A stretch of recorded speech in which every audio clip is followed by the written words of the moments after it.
مرحبا بكم مشاهدينا الكرام، سعيدة بلقياكم في جديد أخبار المغرب اليوم. وهذا أبرز عنوانها: اعتقال مسؤول كبير بوزارة الداخلية.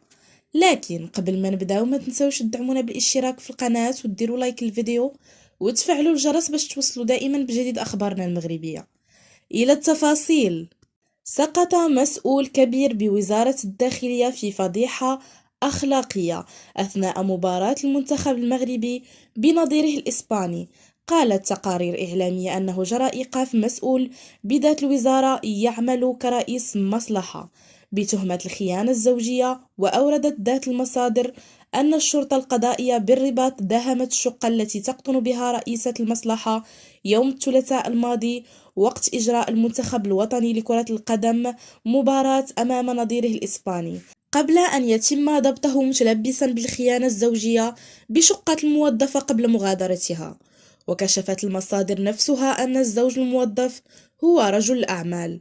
أوهم الزوجة أنه سيسافر إلى دولة قطر لحضور مباراة المنتخب المغربي، وهو ما استغله الموقوفان لعقد لقاء داخل الشقة. وأفادت المصادر نفسها أن الزوج قام بالتنسيق مع النيابة العامة المختصة ليتم توقيفهما في حالة تلبس بالخيانة الزوجية.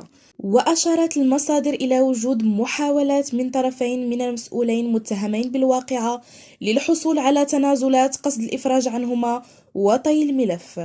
ولم تستبعد أن يتم اتخاذ قرار يقضي بإعفاء المسؤول البارز في وزارة الداخلية من منصبه رفقة الموظفة المعنية. شكرا لكم متتبعين الكرام، وإلى اللقاء.